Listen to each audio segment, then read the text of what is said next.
বুড়ি, তোমার আম্মুর কথা সব সময় শুনবে, বেশি দুষ্টুমি করো না। ভাইয়া তোমার সাথে ফোনে কথা। ঠিক আছে ভাইয়া। তারপর সবার কাছ থেকে বিদায় নিয়ে ভিতরে ঢুকে গেলাম। সবার চোখে পানি। আসবে না কেন? ছোটকাল থেকে তো তাদের কাছে বড় হয়েছি। আমার চোখে 2 ফোঁটা পানি পড়লো। এয়ারপোর্টের ভিতরে সব কাজ শেষ করে বিমানে গিয়ে বসলাম। 20 মিনিট পর বিমান বাংলাদেশের উদ্দেশ্যে উড়ে গেল। তাহলে এবার চলুন পরিচয়টা দিয়ে দেই। এতক্ষণ তো বক বক করে গেছি, আমাকে সবাই চিনেন। তারপর বলি, আমি রাসেল। লেখাপড়া শেষ করেছি, কিছুদিন হয়েছে। আমার পরিবারের জনসংখ্যা 5 জন। আমি, আব্বু আম্মু, ভাইয়া ভাবি। বড় ভাইয়ার বিয়ের সময় ছিলাম না, কারণ ওই সময় আমার গুরুত্বপূর্ণ একটা পরীক্ষা ছিল। ভাবিকে ছবিতে দেখেছি, মাশাআল্লাহ অনেক সুন্দর। আমার সাথে ফোনে কথা হয়। ভাবি একটু মজার লোক। তো যাই হোক, আব্বু আর ভাইয়া নিজেদের ব্যবসা বাণিজ্য সামলায়। বাংলাদেশের কোটিপতিদের মধ্যে আমার বাবা একজন। এবার বাবার বিষয়টা খুলে বলি। আমার বাবার পরিবারের লোক একটা সড়ক দুর্ঘটনায় মারা যায়। তারপর বাবা পুরো এতিম হয়ে যায়। তারপর বাবা বাড়িটা রেখে বাকি সবকিছু বিক্রি করে দেয়। এরপর আব্বু আমেরিকা চলে আসে। আমেরিকা এসে নানার কোম্পানিতে চাকরি দেয়। আস্তে আস্তে নানার কাছে আব্বুকে অনেক ভালো লাগে, কারণ আব্বু নিজের কোম্পানির মতো কাজ করে। এরপর নানা সিদ্ধান্ত নেয় তার বড় মেয়ে মানে আম্মুর সাথে আব্বুর বিয়ে দেয়। এভাবে দেখতে দেখতে তাদের সংসার ভালো চলতে লাগলো, আর নানার কোম্পানি আরো বড় হয়ে গেল। তারপর আব্বু সিদ্ধান্ত নেয় তিনি বাংলাদেশে ব্যবসা করবে। তারপর আমার যখন 10 বছর, তখন আব্বু বড় ভাইয়াকে নিয়ে বাংলাদেশ চলে যায়, আমাকে আমেরিকা রেখে যায়। আমি এখানে থেকে পড়াশোনা করছি। আব্বু আম্মু আর ভাইয়া যাওয়ার 2 বছর পর আমি বাংলাদেশে গেছি। আব্বু আম্মুর সাথে কিছুদিন থেকে চলে আসবো, কিন্তু বাংলাদেশে আমার ভালো লাগে না, তাই 7-8 দিন থেকে আমেরিকা চলে আসি। আপনাদের সাথে কথা বলতে বলতে বাংলাদেশ এয়ারপোর্টে এসে বিমান ল্যান্ড করলো। তারপর বিমান থেকে নেমে ঘড়ির দিকে তাকিয়ে দেখি সকাল 7টা বেজে গেছে। আমার আসার কথা আব্বু শুনলে গাড়ি পাঠিয়ে দিত, কিন্তু তাদের সারপ্রাইজ দিব বলে বলি নাই। এয়ারপোর্টের ভিতরে সব কাজ শেষ করে বাহিরে আসলাম। এসে একটা ট্যাক্সি নিয়ে বাসায় যেতে লাগলাম। বাংলাদেশ আগের থেকে অনেক উন্নত হয়ে গেছে। আগে যখন আসছি তখন ভালো লাগে নাই, কিন্তু এখন অনেক ভালো লাগছে। হঠাৎ রাস্তার পাশে তাকিয়ে দেখি একটা মেয়ে গাড়ির সাথে হেলান দিয়ে সিগারেট টানছে। মেয়েটার চেহারা ঠিকভাবে দেখছি না। হঠাৎ একটা ছেলে আসলো বাইক নিয়ে। মেয়েটা বাইকে উঠে ছেলেটার সাথে যেতে লাগলো। তারপর মেয়েটা চারপাশে তাকালো। আমি মেয়েটার চেহারা দেখে একদম মুগ্ধ হয়ে গেলাম। এটা কোনো মেয়ে না, একটা পরী। মেয়েটাকে দেখতে অনেক সুন্দর। বাংলাদেশেও এত সুন্দর মেয়ে আছে, আগে তো জানতাম না। কিন্তু মেয়েটার একটা জিনিস ভালো লাগে নাই, সেটা হলো সে ছেলেদের মতো শার্ট প্যান্ট পরে আর সিগারেট টানে। তো যাই হোক, মেয়েটা চলে গেল ছেলেটার সাথে। প্রায় 1 ঘন্টা পর ট্যাক্সি বাড়ির সামনে এসে থামলো। আমি ট্যাক্সি থেকে নেমে ভাড়া দিয়ে দিলাম। আসার সময় মামা বাংলাদেশি টাকা 50,000 দিল।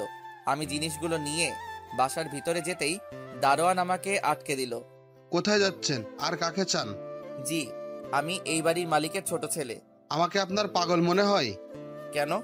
স্যারের ছোট ছেলে আমেরিকা থেকে, সে যদি আসতো তাহলে স্যার আমাকে আগে থেকে বলে রাখতো। আপনার স্যারের ছোট ছেলেকে কখনো দেখেছেন? জি না। তাহলে আপনি তাকে চিনবেন কেমন করে? ঠিক আছে, আমি প্রমাণ দেখাচ্ছি। তারপর মোবাইল বের করে পরিবারের সবার সাথে ছবি দেখালাম এবং আমার কার্ড দেখালাম। তখন দারোয়ান বলল, সরি স্যার, আমার ভুল হয়ে গেছে, আমি আপনাকে চিনতে পারি নাই। কোনো সমস্যা নেই। আর একটা কথা, আমাকে স্যার নয়, নাম ধরে ডাকবেন। আমি আপনার ছেলের মতো। তুমি পুরো স্যার আর জীবনের মতো। ঠিক আছে, আমি ভিতরে গেলাম। আমার হাতে জিনিসগুলো দাও, আমি নিয়ে যাচ্ছি। ঠিক আছে চলুন। দরজার সামনে এসে কলিং বেল চাপ দিলাম। তারপর ভাবি এসে দরজা খুলে দিল। আমাকে দেখে এক দৌড়ে ভিতরে ঢুকে গেল। মানে কিছু বুঝলাম না। দারোয়ান চাচা জিনিসগুলো ভিতরে রেখে বাহিরে চলে গেল। হঠাৎ আম্মু এসে আমাকে জড়িয়ে ধরলো। কেমন আছিস বাবা? তুই আসবি, আমাদেরকে বলবি না কেন? আর তোর মামা মামি তো আমাদের বলে নাই। আসলে আম্মু মানা করছি, তোমাদের সারপ্রাইজ দিব বলে বলি নাই। তুমি কেমন আছো আম্মু? আমি এখন অনেক ভালো আছি তোকে দেখার পর। তা ভাইয়া আব্বু কোথায়? আর ভাবি আমাকে দেখে দৌড়ে পালালো কেন? তোর আব্বু আর জীবন সকালে অফিসে চলে গেছে, অফিসে কি যেন গুরুত্বপূর্ণ কাজ আছে। ও, তা ভাবি আমাকে দেখে দৌড়ে পালালো কেন? হয়তো তোকে দেখে লজ্জা পেয়েছে। আমাকে দেখে লজ্জা পাওয়ার কি আছে? আমি তো ওনার ছোট ভাইয়ের মতো। আস্তে আস্তে কথা বলতে বলতে ঠিক হয়ে যাবে, তুই রুমে যা। আমি কোন রুমে যাব? তোর যে রুম ভালো লাগে ওই রুমে যা। তারপর আমি একটা রুমে চলে আসলাম। রুমে এসে ওয়াশরুমে ঢুকে ফ্রেশ হয়ে নিচে চলে আসলাম। নিচে এসে দেখি আম্মু আর ভাবি টেবিলে নাস্তা দিচ্ছে। আমি গিয়ে একটা চেয়ার টেনে বসলাম। সাদিয়া, রাসেলকে নাস্তা দাও। দিচ্ছি আম্মু। কি ব্যাপার ভাবি, তুমি আমাকে দেখে এত লজ্জা পাও কেন? মোবাইলে তো ভালো দুষ্টুমি করছো। তখন তো মোবাইলে বলছি, তাই তেমন লজ্জা পাইনি। এখন তো সামনাসামনি, তাই একটু লজ্জা পাচ্ছি। লজ্জা পাওয়ার কিছু নেই, আমি আপনার ছোট ভাইয়ের মতো। হুম। তারপর নাস্তা করে রুমে চলে আসলাম। রুমে এসে একটা ঘুম দিলাম। বিকেলে ঘুম থেকে উঠে দেখি 5টা বাজে। পুরো রাতে ঘুমাইনি তো, তাই ঘুম ভাঙতে দেরি হয়েছে। আব্বু হয়তো বুঝতে পারছে আমি পুরো রাতে জার্নি করে আসছি, তাই আর ডাকে নাই। বিছানা থেকে নেমে ওয়াশরুমে ঢুকে ফ্রেশ হয়ে একটা জামা গায়ে দিয়ে নিচে আসলাম। তারপর আম্মুকে বলে বাহিরে এসে গাড়ি নিয়ে মার্কেটে চলে আসলাম। মার্কেট থেকে একটা সিম কার্ড কিনে বাসায় চলে আসলাম। বাসায় এসে কলিং বেল চাপ দিলাম। ভাবি এসে দরজা খুলে দিল। ভিতরে ঢুকে দেখি আব্বু আর ভাইয়া সোফায় বসে কফি খাচ্ছে। কিরে, কেমন আছিস? কাউকে না বলে আসলি যে? আমি ভালো আছি, তোমাদের সারপ্রাইজ দিব বলে। তোর নানা নানি, মামা মামি আর বুড়ি কেমন আছে? সবাই ভালো আছে। সবার সাথে কিছুক্ষণ গল্প করে রুমে চলে আসলাম। তারপর মামির কাছে ফোন দিলাম। সবার সাথে কথা বলে রাতের খাবার খেতে চলে গেলাম। তা এখন কি করবি? এখন আমি কিছু করব না, আগে পুরো বাংলাদেশ ঘুরে দেখব। তারপর ভাইয়ার সাথে অফিস দেখাশোনা করব। তোর যেটা ভালো মনে হয় করিস। রাতের খাবার খেয়ে রুমে এসে কিছুক্ষণ মোবাইল টিপে ঘুমিয়ে গেলাম। সকালে ঘুম থেকে উঠে ফ্রেশ হয়ে সবার সাথে নাস্তা করে বাহিরে চলে আসলাম। আসার সময় গাড়ি নিয়ে আসি নাই, রিক্সা নিয়ে ঘুরতে লাগলাম। হঠাৎ দেখি একটা ছেলে রাস্তার পাশে মাথা নিচু করে বসে আছে। আমি রিক্সা থামিয়ে ছেলেটার কাছে গেলাম। আপনি এভাবে রাস্তার পাশে বসে আছেন কেন? আমি যে অফিসে চাকরি করতাম সেই অফিসের বস আমাকে অন্য লোকের কথায় ভুল বুঝে অফিস থেকে বের করে দিয়েছে। এখন আমি আমার পরিবার নিয়ে কিভাবে চলবো? পরিবারের সব দায়িত্ব আমার উপর। তোমার অফিসে কি হয়েছে যার জন্য তোমাকে বের করে দিল? অফিসের বস তার অফিসের একটা কর্মচারীকে একটা ফাইল দিয়েছে, তাকে ফাইলটা করে দেওয়ার জন্য, কিন্তু সে ফাইলটা ঠিকভাবে করতে পারে নাই। পরে সে আমার নাম বলেছে যে আমি নাকি তার ফাইলটি রেডি করে দিচ্ছি। পরে বস আমাকে ডেকে নিয়ে নানা ধরনের কথা শুনিয়ে অফিস থেকে বের করে দিল। তোমার নাম কি আর তোমার পরিবারে কে আছে? আমার নাম আকাশ। পরিবারে 2 বোন 2 ভাই। বোন আর ভাই আমার ছোট। এক বোন ইন্টার প্রথম বর্ষে পড়ে, আর এক বোন ক্লাস 9-এ পড়ে, আর ছোট ভাই মাদ্রাসায় পড়ে। ঠিক আছে, আমি তোমাকে চাকরি দিব, তোমার কোনো টেনশন নেই। তুমি রহমান কোম্পানির নাম শুনেছো? জি, শুনেছি। আর কোম্পানিটা তো অনেক বড়। আমার মতো ছেলেকে ওই কোম্পানিতে চাকরি দিবে। তুমি জানো ওই কোম্পানির মালিকের ছোট ছেলে আমি, রাসেল চৌধুরী। তুমি অফিসে যাওয়ার পর দারোয়ার কিছু বললে আমার এই কার্ডটা দেখাবে, তাহলে আর কিছু বলবে না। আপনাকে কি বলে ধন্যবাদ দিব? আপনি আমার অনেক বড় উপকার করলেন। আপনি না তুমি। আর অফিসে নিজের মতো কাজ করবে। আর বেতনের কথা আমি ফোনে বলে দিব, ওটা নিয়ে তোমার চিন্তা করতে হবে না। তোমার কাগজপত্র সব নিয়ে যাবে। আকাশ চলে গেল। আমি আর দাঁড়িয়ে না থেকে রিক্সা নিয়ে একটা পার্কের সামনে চলে গেলাম। আর রিক্সা চালক চাচাকে 2000 টাকা দিলাম। বাবা, আমাকে এত টাকা দাও কেন? আমার তো ভাড়া মাত্র 50 টাকা। চাচা, আমি আপনাকে খুশি হয়ে দিয়েছি। কিন্তু বাবা, চাচা মনে করেন আপনার ছেলে টাকাটা দিছে। তোমার মতো ছেলে হয় না। দোয়া করি আল্লাহ যেন তোমার মতো ছেলে সবার ঘরে দেয়। চাচা, আপনার পরিবারে কে কে আছে? আমার পরিবারে আমি, তোমার চাচি আর একটা মেয়ে আছে। সে এবার ক্লাস 10-এ পড়ে। ও, তো চাচা এই কার্ডটা রাখেন। যদি কখনো কোনো সমস্যা হয় এই নাম্বারে একটা ফোন দিবেন। আমি সব সময় আপনার পাশে আছি। ঠিক আছে বাবা। তারপর চাচা চলে গেল। আমি পার্কের ভিতরে ঢুকে গেলাম। ভিতরে ঢুকে দেখি সব জোড়া জোড়ায় বসে আছে। হঠাৎ একটা জায়গায় চোখ পড়তে আমি পুরো অবাক হয়ে গেলাম। ভালোবাসা শব্দটা হয় না কখনো পুরনো, হয় না কখনো মলিন, হয় না ধূসর কিংবা বর্ণহীন, যা শুধু রংধনুর রঙে রঙিন, হোক না সেটা এপার কিংবা ওপারের। তারপরেও ভালোবাসা তো শুধুই ভালোবাসা। শুধু কাছে পাওয়ার জন্য ভালোবাসা নয়, শুধু ভালো লাগার জন্য ভালোবাসা নয়। নিজের সুখ বিসর্জন দিয়ে ভালোবাসার মানুষকে সুখী রাখার নামই ভালোবাসা। তারপর চাচা চলে গেল। আমি পার্কের ভিতরে ঢুকে গেলাম। ভিতরে ঢুকে দেখি সব জোড়ায় জোড়ায় বসে আছে। হঠাৎ একটা জায়গায় চোখ পড়তে আমি পুরো অবাক হয়ে গেলাম। দেখি গতকালে সেই মেয়েটা বাইকের উপর বসে আছে আর কিছু ছেলে একটা ছেলেকে মারতে আসে। তখন আমি একটা লোককে জিজ্ঞেস করলাম, ভাই ওরা ছেলেটাকে এভাবে মারছে কেন? ওই যে বাইকের উপর বসে আছে, সে হচ্ছে এই এলাকার এমপির মেয়ে মারিয়া। ছেলেটা পানি খাওয়ার সময় মারিয়ার গায়ে পানি পড়েছে, তারপর ওর লোকেরা তাকে মারতে লাগলো। ছেলেটা হয়তো ইচ্ছে করে পালাই নাই।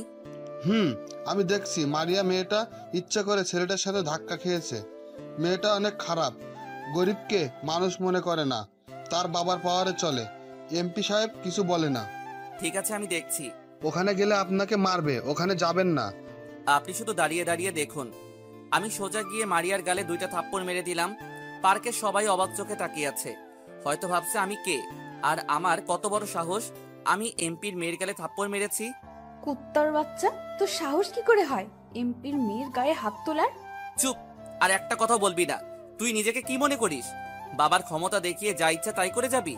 আগে এটা মনে রাখবি, এই মানুষদের জন্য তোর বাবা এমপি হয়েছে, সো তাদের সম্মান দিতে শিখবি। তুই কে রে? আমি তোর কথা মতো চলবো? ওই, তোরা দাঁড়িয়ে আছিস কেন? ওকে বুঝিয়ে দে আমার গায়ে হাত তোলার পরিণাম কত ভয়ঙ্কর। মারিয়ার কথায় সবগুলো আমাকে মারতে আসলো। আমি সবগুলোকে মারতে লাগলাম। ওরা ছিল 5 জন। এই 5 জনকে মারতে আমি একাই যথেষ্ট। আমি আমেরিকা থেকে জিম করে বডি বানিয়ে রেখেছি। সবগুলা মায়ের খেয়ে দৌড়ে পালাও। আমি মারিয়ার কাছে গিয়ে বসলাম। তোকে আর যদি কখনো দেখি মানুষকে অন্যায়ভাবে তাদের গায়ে হাত তুলতে, তখন আমার থেকে কেউ খারাপ হবে না বলে পার্ক থেকে বেরিয়ে চলে আসলাম বাসায়। কলিং বেল চাপ দিলাম, ভাবি এসে দরজা খুলে দিল। এতক্ষণ কোথায় ছিলে তুমি? একটু বাইরে ঘুরতে গেছি ভাবি। আমাকে নিয়ে গেলে না কেন? তুমি তো আমার সাথে লজ্জায় কথা বলতে পারো না, আর তুমি কি আমাকে বলছো? আমি বলি নাই, তুমি জিজ্ঞেস করছো। সারাদিন বাসায় থাকি, কোথাও ঘুরতে যেতে পারি না? তোমার ভাই সারাদিন অফিসে থাকে। তুমি বলো, একা একা বাসায় ভালো লাগে? একা কোথায়, আম্মু তো বাসায় আছে। আম্মুর সাথে তো গল্প করি, আমি কি বাইরে ঘুরতে যেতে পারি না? ঠিক আছে ভাবি, বিকালে রেডি হয়ে থেকো, তোমাকে নিয়ে ঘুরতে যাব। তুমি আমার লক্ষ্মী দেব। ঠিক আছে, আমি এখন রুমে গেলাম। তুমি ফ্রেশ হয়ে আসো, আমি খাবার দিচ্ছি। আমি রুমে এসে ওয়াশরুমে ঢুকে গোসল করে একটা জামা গায়ে দিয়ে নিচে চলে আসলাম। টেবিলের সামনে এসে দেখি ভাবি সব খাবার সাজিয়ে রেখেছে। আমি একটা চেয়ার টেনে বসলাম। আম্মু কোথায় ভাবি? খাবার খাবে না? তুমি বসো, আমি আম্মুকে ডেকে আনছি। ভাবি আম্মুকে ডেকে নিয়ে আসলো। আমার পাশে একটা চেয়ার টেনে বসালাম। আপনাদের একটা কথা বলে রাখি, আমার মায়ের পুরো পরিবার আমেরিকার নাগরিক। আব্বু সবাইকে বাংলা ভাষা শিখিয়েছে। ভাবি আমাকে আর আম্মুকে খাবার বেড়ে দিল। আম্মু, একটা কথা বলবো, রাগ করবে না তো? কি কথা বৌমা? তুমি আমার আম্মু, তোমাকে বলবো না তো কাকে বলবো? ঠিক আছে রাসেল, তুই সাদিয়াকে আজকে একটু বাইরে নিয়ে ঘুরে আসিস। সেটা তোমাকে বলতে হবে না, ভাবি আমাকে বাসায় আসার পর বলেছে। ও, তারপর খাওয়া দাওয়া করে রুমে চলে আসলাম। রুমে এসে বিছানায় শুয়ে মোবাইল নিয়ে ভাইয়াকে ফোন দিলাম। বল। কি করো ভাইয়া, খাওয়া দাওয়া হয়েছে? মাত্র আব্বু আর আমি খাওয়া দাওয়া করে আসলাম। ও, তোমাকে যেটার জন্য ফোন দিছি, তোমার কাছে আকাশ নামে একটা ছেলেকে পাঠিয়েছি, সে কি গেছে? আসছে। তোর কথা বলায় চাকরি দিয়ে দিছে, আর বেতন প্রথম অবস্থায় 30,000 টাকা ধরেছে। বলেছে কাজ দেখে পরে বাড়িয়ে দেবে। অনেক ধন্যবাদ ভাইয়া। আর একটা কথা, তাদের একটা ফ্ল্যাট দিয়ে দিও, আর আসা যাওয়ার জন্য অফিস থেকে একটা গাড়ি দিও। ঠিক আছে, আগে তার কিছুদিন কাজ দেখি, তার দিব। ওকে। আর তুমি কি আজকে একটু তাড়াতাড়ি বাসায় আসতে পারবে? কেন? আসলে ভাবিকে নিয়ে বিকালে বাইরে ঘুরতে যাব, যদি তুমি সাথে থাকো তাহলে অনেক ভালো লাগবে। ঠিক আছে, আমি চলে আসবো। আরো কিছুক্ষণ কথা বলে রেখে দিলাম, তারপর একটা ঘুম দিলাম। বিকালে ভাবি রুমে এসে ডাকতে লাগলো। কি হয়েছে ভাবি, ডাকছো কেন? দুপুরে কি কথা হয়েছে তোমার সাথে? ও সরি ভাবি, আমার মনে ছিল না। তুমি রেডি হয়ে নাও, আমি ফ্রেশ হয়ে রেডি হয়ে আসতেছি। ভাবি রুম থেকে বেরিয়ে গেল। আমি রেডি হয়ে রুম থেকে বেরিয়ে নিচে চলে আসলাম। নিচে এসে দেখি ভাইয়া চলে এসেছে। আমি ভাইয়াকে বললাম তাড়াতাড়ি রেডি হয়ে নিতে। কিছুক্ষণ পর ভাইয়া ভাবি রুম থেকে বেরিয়ে আসলো। দুজনকে অনেক মানিয়েছে। তারপর বাহিরে এসে গাড়ি নিয়ে বের হলাম। আমি গাড়ি চালাচ্ছি, ভাইয়া আর ভাবি দুজনে পিছনে বসেছে। তারপর একটা পার্কের সামনে গাড়ি থামালাম। ভাইয়া ভাবি নেমে ভিতরে ঢুকে গেল। আমি গাড়িটা পার্কিং করে ভিতরে ঢুকলাম। তাদের সাথে ঘুরতে ঘুরতে রাত 9টা বেজে গেছে। একটা রেস্টুরেন্টে ঢুকে খাবার খেয়ে বাসায় চলে আসলাম। বাসায় এসে যে যার রুমে চলে গেলাম। আম্মু বলেছে খাবার খেতে, আমরা বলেছি বাহির থেকে খেয়ে এসেছি। এভাবে দেখতে দেখতে আরো 7 দিন চলে গেল। মারিয়া মেয়েটাকে দেখি এখন বেশিরভাগ আমার সামনে ঘুরঘুর করে, আগের মতো জামা কাপড় পরে না, শাড়ি পরে থাকে। তাকে এভাবে দেখে আমার অনেক ভালো লেগেছে। একদিন সবাই মিলে সোফায় বসে কফি খাচ্ছি আর গল্প করছি। সেদিন শুক্রবার ছিল, তাই সবাই বাসায়। হঠাৎ কলিং বেল বেজে উঠল। আম্মু গিয়ে দরজা খুলে দিল। কিছুক্ষণ পর দেখি আম্মুর সাথে একটা আব্বুর বয়সী লোক আর আম্মুর বয়সী একজন মহিলা ভিতরে ঢুকলো। দেখো কে এসেছে। আরে রফিকুল যে, হঠাৎ না বলে আমার বাসায়? কেন, আমি কি তোর বাসায় আসতে পারি না? জি আলহামদুলিল্লাহ ভালো আছি, আপনি কেমন আছেন? আমি ভালো আছি। সাদিয়া মা, ওনাদের জন্য নাস্তার ব্যবস্থা করো। জি আপু। ভাবি চলে গেল ভিতরে। তুই তো আমার ছোট ছেলেকে দেখিস নাই।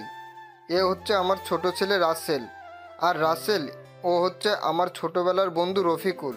রফিকুল বর্তমানে এই এলাকার এমপি। আসসালামু আলাইকুম, কেমন আছেন আঙ্কেল? আলহামদুলিল্লাহ, আমি ভালো আছি। তুমি কেমন আছো? আমিও ভালো আছি। আব্বু তোমরা কথা বলো, আমি একটু বাহিরে গেলাম। ঠিক আছে, যাও। আমি আর কোনো কথা না বলে বাহিরে চলে আসলাম। আর ওইদিকে রহমান, তোর কাছে একটা জিনিস চাইবো, তুই দিবি? দেবার মতো হলে অবশ্যই দিব, বল কি চাস। তোর ছোট ছেলেকে আমার মেয়ের সাথে বিয়ে দিবি? আমার মেয়েটা তোর ছোট ছেলেকে দেখে পছন্দ করে ফেলেছে। সে বলছে তোর ছোট ছেলের সাথে যদি তার বিয়ে না হয় তাহলে সে কিছু একটা করে বসবে। তুই তো জানিস মারিয়া আমার একমাত্র মেয়ে, তার কিছু হয়ে গেলে আমি কাকে নিয়ে বাঁচবো? এটা তো খুশির কথা, তোর মেয়ে আমার ঘরের বউ হয়ে আসবে। আমার কোনো অমত নেই। রাসেলের মা, তুমি কি বলো? তুমি যেহেতু রাজি, আমি কি রাজি না হয়ে পারি? আর ওনারা তো বাহিরের কেউ নয়, এখানে মানা করার কি আছে? তুই আমার অনেক বড় উপকার করলি। আপনাদের এই ঋণ কখনো শোধ করতে পারবো না। ঋণ শোধ করতে হবে না। মাইয়াকে ঘরের বউ না, সাদের মতো নিজের মেয়ের মতো রাখবো। আমরা কালকে তোর বাসায় গিয়ে বিয়ের তারিখ ঠিক করে আসব। আব্বু, রাসেল এর মতামত নেওয়ার দরকার না? তাকে না জানিয়ে রাজি হওয়া কি ঠিক হবে? আমি জানি রাসেল আমার কথা ফেলবে না। ঠিক আছে, তুমি যেটা ভালো মনে করো। তারপর তারা আরো কিছু কথা বলে চলে গেল। আমি এখন বাসর ঘরের সামনে দাঁড়িয়ে আছি। আপনারা হয়তো ভাবছেন আমি এই বিয়েতে রাজি হয়েছি কেন। আসলে এই 7 দিনে মারিয়ার চলাফেরা, তার পরিবর্তন, মানুষের সাথে ভালো ব্যবহার করা, এসব দেখে আমার অনেক ভালো লেগেছে। আর মারিয়াকে তো আমি প্রথম দেখায় ভালোবেসে ফেলেছি, তাই আব্বুর কথায় রাজি হয়ে গেছি। অনেক ধুমধাম করে বিয়েটা হয়ে গেল। অনেক বড় বড় লোক এসেছে বিয়েতে, আর আমেরিকা থেকে নানা নানি, মামা মামি আর আমার আপুনি এসেছে।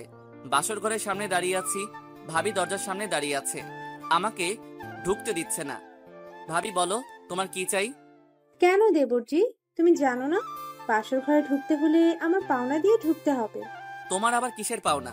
আর আমি কি আগে বিয়ে করছি যে বাসর ঘরে ঢুকতে কি কি করতে হয় আমি জানবো? ঠিক আছে, আমি বলছি। আমার পাওনা হলো তোমার বাসর ঘর সাজিয়েছি, সেটার জন্য টাকা দিতে হবে। তা কত টাকা দিতে হবে? বেশি লাগবে না, 50,000 হলে হবে। ওকে, আমার এই কার্ডটা রাখো, তোমার যত খুশি খরচ করো, আর পাসওয়ার্ড তুমি জানো। তাহলে ঠিক আছে, এবার তুমি ভিতরে যাও। তারপর ভাবি আমাকে ধাক্কা দিয়ে ভিতরে ঢুকিয়ে দিয়ে বাহির থেকে দরজা লাগিয়ে দিল। আমিও ভিতর থেকে দরজা লাগিয়ে দিলাম। আর আমাকে বোকা পেয়েছে। আমি বিয়ের মার্কেট করে কার্ডের সব টাকা শেষ করে ফেলেছি। আমার জানা মতে কার্ডে 20 থেকে 25,000 টাকার মতো আছে। আমি বিছানার দিকে যেতে লাগলাম, কিন্তু ভাবির কাছে শুনেছি স্বামী বাসর ঘরে ঢুকলে স্ত্রী পা ধরে সালাম করতে আসে, কিন্তু মারিয়া তো কিছুই করলো না। মারিয়া বিছানায় ঘোমটা দিয়ে বসে আছে। আমি দাঁড়িয়ে না থেকে যেই না বিছানায় উঠতে যাব, তখন মারিয়া এমন কিছু বলবে আমি কখনো ভাবতে পারিনি। যেজন দিবসে রিচার্জ কিরায়া নিশিতে উড়াই টাকা, দেউলিয়া করিবে প্রেমিকা তাহার পকেট করিবে ফাঁকা। হাই রে দুনিয়া, যে ভালোবাসা বোঝে না তাকে ভালোবাসা শিখাতে যাবেন না, কারণ সে ভালোবাসা শিখবে আপনার কাছে, কিন্তু ভালোবাসবে অন্যজনকে, আর কষ্ট পাবেন আপনি। খবরদার, তুই আমার কাছে আসবি না। এই তুমি এটা কি বলছো? আমি তোমার স্বামী, আমি আসবো না তো কে আসবে? স্বামী? তুই ভাবলি কি করে আমি তোকে স্বামী হিসেবে মেনে নেব? আমি তোর উপর প্রতিশোধ নিতে বিয়ে করেছি। প্রতিশোধ মানে? আমার দোষটা কি? তুই ভুলে গেলি কিছুদিন আগে পার্কে সবার সামনে তুই আমার গায়ে হাত তুলছিস? তোর মনে নেই? আজ পর্যন্ত আমার বাবা মা আমার গায়ে হাত তুলে নাই। তোমার গায়ে হাত কেন তুলছি সেটা তুমি ভালো করে জানো। তুমি অন্যায়ভাবে একটা ছেলেকে মারছো, তাই বাধ্য হয়ে তোমার গায়ে হাত তুলছি। তুই এটাই তো বড় ভুল করছিস। আমি যা খুশি করব, তুই আমার গায়ে হাত তুলছিস কেন? এখন শুধু দেখবি আমি কি করি। তুই এখন ওই মারিয়াকে চিনতে পারোসনি। তাহলে আমাকে বিয়ে করলে কেন? আমি তো তোমাকে বিয়ে করতে চাইনি। তুমি নিজেই তো আমাদের বাসায় তোমার বাবা মাকে পাঠিয়েছো। বিয়েটা না করলে তো তোর উপর প্রতিশোধ নিতে পারবো না, তাই তো মা বাবাকে পাঠিয়েছি। তাই বলে তুমি আমার জীবনটা এভাবে নষ্ট করে দিবে? আমি তো মনে করছি তুমি ভালো হয়ে গেছো, আগের মতো কারোর সাথে খারাপ ব্যবহার করো না, তাই বাবার কথায় রাজি হয়ে গেলাম। এটা তো তোকে দেখানোর জন্য করেছি, যাতে তুই আমার উপর দুর্বল হয়ে পড়িস আর বিয়েতে রাজি হয়ে যাস। তাহলে এখন তুমি কি করতে চাও? সেটা সময় হলে দেখতে পাবি। তুমি আমার সাথে যা করার করো, কিন্তু আমার পরিবারের সাথে কিছু করো না। তাহলে আমি তোকে যা বলবো তোকে তাই করতে হবে। বল রাজি কিনা? ঠিক আছে, আমি রাজি। তুমি যা বলবে আমি তাই করব। ঠিক আছে, এখন গিয়ে সোফায় ঘুমিয়ে পড়। আমি কখনো সোফায় ঘুমাইনি, তাহলে এখন ঘুমাবো কি করে? খাটে তো অনেক জায়গা, আমি একপাশে শুয়ে পড়ি। তুই আমাকে বোকা পাইছিস? তোকে আমার সাথে শুতে দিলে আমাকে একা পেয়ে যদি কিছু করে বসিস। আমি তোদের মতো ছেলেদের ভালো করে চিনি। কথা না বাড়িয়ে সোফায় গিয়ে ঘুমা। আমি কোনো কথা না বলে বিছানার দিকে এগিয়ে যেতে লাগলাম। আমাকে এভাবে আসতে দেখে মারিয়া পিছে যেতে লাগলো। আমি বিছানায় থেকে একটা বালিশ আর একটা কম্বল নিয়ে সোফায় শুয়ে পড়লাম। মারিয়া হয়তো ভাবছিল আমি তার সাথে কিছু করব। মারিয়া বিছানায় শুয়ে পড়লো। আমি তার সাথে অনেক কিছু করতে পারতাম, কিন্তু পরিবারের সম্মানের কথা চিন্তা করে কিছু বলি নাই। তা না হলে ওর মতো এমপির মেয়েকে বাসা থেকে বের করে দিতাম। আবার এমপি বাবার ছোটবেলার বন্ধু। সকালে হঠাৎ ঘুমটা ভেঙে গেল, কে যেন ডাকতে আসে। কথা শুনে বুঝতে পারলাম ভাবি ডাকতে আসে। আমি সোফা থেকে উঠে বালিশ আর কম্বল বিছানায় রেখে দিলাম। মারিয়ার দিকে তাকিয়ে দেখি কি সুন্দর করে ঘুমিয়ে আছে, তার মুখের উপর চুল দিয়ে ঢাকা। ইচ্ছে করছে তার মুখের উপর থেকে চুলগুলো সরিয়ে কপালে একটা চুমু দিতাম, কিন্তু মারিয়া আমাকে সে অধিকার দেয় নাই। তাকে আর না ঠেকে আমি গিয়ে দরজা খুলে দিলাম। তখন ভাবি বলল, কি দেবরজি, রাতে কি বিড়ালটা মেরেছে? বিড়াল পাবো কোথায়? আমি তো রুমে কোনো বিড়াল দেখি নাই, তাহলে মারবো কেমন করে? আমার দেবরটা দেখে কিছুই বোঝে না। আরে বাসর কেমন করলে? অনেক ভালো ভাবি। বাসর না ছাই, পুরো রাত সোফায় শুয়েছিলাম। খাচ্চুন্নি আমাকে সোফায় শোয়ালো। মনে মনে বললাম, তা বাসর রাতে কি করেছো? ভাবি তুমিও না? বাবা, দেবরজি দেখি লজ্জা পাইছে। তা মারিয়া কি ঘুম থেকে উঠেছে? না, এখনো ঘুমিয়ে আছে। ঠিক আছে মারিয়া, তুমি ফ্রেশ হয়ে নিচে আসো, আমি টেবিলে নাস্তা দিচ্ছি। ভাবি আর কোনো কথা না বলে চলে গেল। আমি বিছানার সামনে এসে দাঁড়িয়ে মারিয়াকে ডাকতে লাগলাম, কিন্তু ওর ওঠার কোনো খবর নেই। তাই বাধ্য হয়ে তার শরীরে টাচ করলাম। হঠাৎ মারিয়া চোখ খুলে দেখে আমি তার হাতের উপর হাত দিয়ে রেখেছি। তোর সাহস কি করে হয় আমার শরীরে টাচ করার? তোর মতলব তো ভালো না। তোমাকে আমি অনেক ডেকেছি, কিন্তু তোমার ওঠার কোনো খবর নেই, তাই তোমার হাত ধরে ডাকতে লাগলাম। হয়েছে হয়েছে, আর মিথ্যা বলতে হবে না। কেন ডেকেছিস সেটা বল। ভাবি ঠেকে গেছে দুজনকে ফ্রেশ হয়ে নিচে যেতে, নাস্তা খাওয়ার জন্য। ঠিক আছে তুই বস, আমি ফ্রেশ হয়ে আসছি। এই বলে মারিয়া ওয়াশরুমে ঢুকে গেল। 30 মিনিট পর বেরিয়ে আসলো। আমি মারিয়াকে দেখে এক ধ্যানে তাকিয়ে আছি। ভেজা চুলে মারিয়াকে অনেক সুন্দর লাগছে। ইচ্ছে করছে তাকে জড়িয়ে ধরি, তার চুলে নাক ডুবিয়ে দেই, কিন্তু সেই অধিকার মারিয়া আমাকে দেয় নাই। হঠাৎ মারিয়া বলল, কোথায় হারিয়ে গেলি? তোকে এতক্ষণ ডাকছি, তুই শুনিস না? কেন ডেকেছো? তুই ফ্রেশ হবি না? তুমি বসো, আমি 2 মিনিটের মধ্যে ফ্রেশ হয়ে আসছি। বলে আমি ওয়াশরুমে ঢুকে ফ্রেশ হয়ে বাহিরে আসার পর মারিয়ার দিকে তাকিয়ে দেখি চোখ মুখ লাল করে আছে। যেভাবে তাকিয়ে আছে মনে হয় আমাকে গিলে খাবে। তুমি আমার দিকে এভাবে তাকিয়ে আছো কেন? তুই গোসল করিসনি কেন? আমি তো সকালে গোসল করি না। করিস না, কিন্তু এখন তোকে করতে হবে। কেন? আমাদের মধ্যে তো কিছুই হয়নি, তাহলে আমি গোসল করব কেন? তোকে বলছি না গোসল করতে? আর গতকাল রাতের কথা ভুলে গেছিস? আর আমাদের মধ্যে কিছু হয়নি, এটা শুধু আমি আর তুই জানি, কিন্তু বাসায় কেউ জানে না। তাই বলছি কথা না বাড়িয়ে গোসল করে আয়। মারিয়া তো ঠিক কথাই বলেছে। আমি দাঁড়িয়ে না থেকে জামা কাপড় নিয়ে ওয়াশরুমে ঢুকে গোসল করে বাহিরে চলে আসলাম। ওয়াশরুম থেকে বেরিয়ে এসে দেখি মারিয়া কোনো রকম শরীরে শাড়ি পেঁচিয়ে দাঁড়িয়ে আছে। তুমি এভাবে দাঁড়িয়ে আছো কেন? শাড়ি পরো। আমি তো শাড়ি পরতে পারি না, তাই এভাবে দাঁড়িয়ে আছি। তুই একটু ভাবিকে আমার রুমে পাঠিয়ে দে।